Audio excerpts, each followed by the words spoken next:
Hey, what's going on, guys? It's Yo with Apex Wheels. You're joining me today at Equilibrium Tuning. They're a performance shop here in the Sacramento area, and they specialize in Audi, VW, Porsche, and Subaru performance. We're here today to do some real-world fitment testing on their MK8 Golf R, and also some 3D scanning of the Porsche Cayman 718 behind me, and also that MK8 R as well. So let's take a look around the shop, let's talk to the owner, and let's get to work.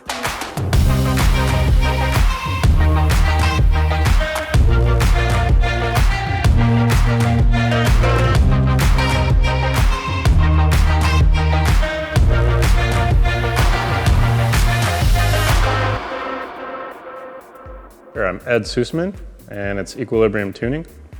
Cool, so Ed, what do you guys do here at Equilibrium Tuning? These days, the shop is actually mostly for R&D and tuning. We still do a little bit of customer work here and there, but it's mostly for our own projects. We do product development and tune development, where we develop files and tunes and we release them and sell them all over the world. Gotcha, so yeah, with the dyno that you have here, obviously you're doing R&D to send out canned tunes to customers? Canned tunes, as well as just kind of exploring new platforms and how far we can go with them. Right, chasing those limits, right? Yeah, exactly. Yeah. Awesome. So tell me about the 718 Cayman behind. Why'd you buy it? What do you do with it? And what's done to it? This was my first Porsche purchase. I bought it because I really wanted the car and I wanted to play around with the tuning it. So the GTS is a 2.5 liter turbo.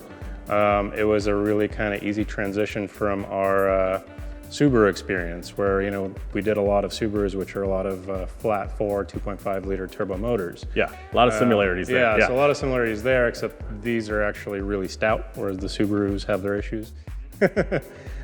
So I bought that for that. I like to track the car a lot. I go to the track in general. Pretty much all of my cars get tracked at some point. This one was a little bit more to have more fun on the track, a little more dedicated for that. I'm working on tuning it and making a lot more power, which is great, and the motor's been doing really well. And then we've been playing around with the suspension and chassis tuning as well to get it really to do what we want on the track. Right. Obviously with the mid-engine platform, it's a very balanced car out of the factory. Right. But you've done some suspension tuning and obviously wheels and tires as well. Right. Can you tell me about those mods and how that's helped the car? Yeah, absolutely. So as usual, I always started with the power. That's just, that's what we do here. Yeah. So I put a lot more power in it, and then obviously it was, way too much for the chassis and the tires and the wheels. So the next thing I did was actually look for wheels and tires that fit the car. The hard part with a lot of Porsches is the fitment is a little bit tricky to actually get everything maxed out. So that's actually how I found you guys. I found Apex by looking for wheels and tires that match the car specifically, because I want to be able to put as wide of a tire on the front and the rear as I can without doing any body work and such. The car is not a full track car yet. And yeah, with the front wheels, particularly to get more turn in with these Porsches, the fitments from other manufacturers typically they stick with an 8.5 or whatever, and we've jumped to a 9 on this. So that really stuck out to you? That was the big thing, was you guys actually specifically designed a wheel set and wheel fitment that went with this car particularly. I really enjoyed your fitment guide on your website that actually had listed a lot of different options for the wheels and different tire sizes, which really helped to figure out what will actually fit on the car. You guys did all the legwork instead of me trying to research for hours and hours and hours and then try different wheels and tires that probably won't fit. Right, yeah. Save you a bit of time and headache there, yeah, right? Exactly. And everything's been working out really well for you? Yeah, it's been working out great. I actually started with your 18s, which we still have in the corner over there. And then I preferred having a slightly larger diameter tire and wheel, so I didn't have as much sidewall flex on it. So I jumped up to the 19s when you guys got these in. And now the tire size is absolutely maxed out for the bodywork, and it's perfect. I mean, there's very little clearance everywhere, but there's still enough clearance to actually make it work. But enough for the track, right? Exactly. Yeah. Awesome. So that's what I'm shooting for getting as much tire on a car as I can. Let's jump to the MK8, the Golf R. Obviously, again, you guys have been specializing in the golf platform for a while. Yeah, so the Volkswagen Audi stuff has been our newer platform besides Porsche, but we've been in it since about 2016 when the Mark 7s came out. Those cars just really caught my eye. I was actually a Volkswagen fan from back when I was a kid, but they never made anything that really fit what I needed for a long time between my Mark III and the Mark 7. And I got the Mark 7, loved that car. It was my daily, and then I tracked it and, you know, modified it. When the Golf started growing up a little bit. Yeah, right? and it started doing, you know, I got it up to about 550 at the wheels. Wow. Horsepower on a little Golf on a stock motor, stock tranny, which was like, this is impressive. And so I love that car, and that kind of, honestly, the business we did through Volkswagen Audi really blew us up. That's why I can afford this and at this point. And that was all in-house tuning, right? With EcuTech and Cobb? With Cobb and EcuTech, yeah, in-house tuning, but most of our business for that is online now. Gotcha. So most of our sales are all over the country, all over the world, actually. Yeah. So with the Mark 8, essentially, what are you trying to replicate that? Yeah, I'm just trying to do more with the same thing. You know, that came out. I really like the new all-wheel drive system in the Mark 8. It's torque vectoring, so it actually, the car really rotates under power.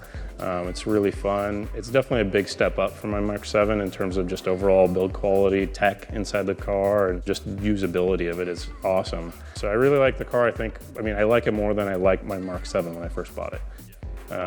Yeah, so far there's no tuning for it yet. It's still very new, obviously, but we've been playing around with just you know, tracking it and seeing how it does out of the box, and it's been impressive. Yeah, and hopefully, again, we're doing the fitment tests on this car as well with the 18x9s, and it's looking to be a nice. It's looking pretty nice. Awesome. Well, thank you for your time, Ed. Cool, thank you. We wanted to take advantage of having our hands on the Mark 8 Golf R today, so we brought our Creaform HandyScan 3D scanner to get 3D scans of the OEM brake calipers. While aftermarket brake kit manufacturers are generally very happy to share dimensional details of their products, OEMs are much more tight-lipped and usually limit their technical info to the rotor diameter and piston count. In order to properly optimize a wheel, however, we need detail beyond what can easily be measured with hand tools like calipers or micrometers. We need the exact geometry of brake components and their precise locations. Laser scanning allows us to rapidly and repeatedly gather this data, as well as picking up on other components which may foul on a wheel if not accounted for. Things like suspension arms, spring perches, struts, and even brake lines may not seem like an immediate clearance risk, but need to be taken into consideration when pushing the limits of wheel design and fitment. 3D scanning also allows us to preserve a snapshot of these components' relative location at any point in suspension travel, so we know clearances at full compression and full droop. Beyond the research and development phase, 3D scanning also brings plenty to the table with regard to quality control and sample inspection. Rather than blindly and painstakingly taking dozens of manual measurements, a sample wheel can be scanned and quickly compared to our design model. Not only does this let us intelligently and efficiently identify key areas of a sample on which to focus more in-depth analysis, it also allows comparison of more complex geometry, which may be difficult or impractical to measure by hand. All right, guys, that about does it for us at Equilibrium Tuning. The real-world fitment test and brake scan on the Mark 8 R is done and looking good. If you guys are looking for fitment guides on the VW or Porsche stuff, those links are in the description below. And also, let us know what kind of cars you guys want to see us featured next on our channel. For now, don't forget to like and subscribe, and I'll catch you guys on the next video.